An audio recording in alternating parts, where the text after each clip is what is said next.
பானிபூரி 4 பேருக்கு போட சொல்றேன். போட்டு கொடுத்தாங்க. ஃபுல்லா புழு இருந்துச்சு அதுல. ఏమో తప్పుందా చూడు చూడు ఎట్లుంది కూడుకో புழு இருக்கு ஏன்னு கேட்டா சரி விடுங்க ஆயிரந்தாச்சு ஏதோ தெரியாம போட்டான்னு சொல்றாங்க அவங்க. கேட்டா எல்லாம் ஸ்கூல் பசங்க எல்லாம் சாப்பிடுறாங்க அங்க. பாரு இப்போ நாங்க வந்த உடனே கடையில காலி பண்ணிட்டு எடுத்து காலி பண்றாரு. பூச்சி இருக்கிறதெல்லாம் எடுத்து பேக் பண்ணிட்டு இருக்காரு. ஸ்கூல் பசங்க எல்லாம் எப்படி சாப்பிடாங்க சொல்லுங்க. இப்ப கேட்டா என்ன சொல்றாங்க ஒரே பதில தெரியாம ஆயிரந்தாச்சுன்னு சொல்றாங்க. இப்ப நைட் டைம் வந்தா என்ன ஆகும்? இதை பகலன்றனால நாங்க பார்த்து கண்டுபிடிச்சு கேட்டோம். கேட்டா அப்படியே கடையை பந்து பண்ணிட்டு அப்படியே போயிட்டாங்க.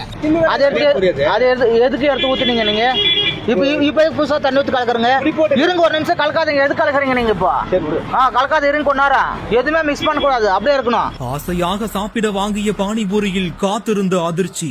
ஸ்கூல் பசங்க எல்லாம் சாப்பிடுறாங்க சாருங்க. அவங்களுக்கு எல்லாம் எப்படி சாப்பிட தோணுவாங்களா? தட்டி கேட்ட வாடிக்கையாளர்களுக்கு காசை கொடுத்து கிளம்ப சொல்லி அட்டூழியம். அண்ணா வேணாம் நீங்க நான் சொல்றேன் ஸ்கூல் பசங்க எங்க பசங்க இங்க படிக்கிறாங்க.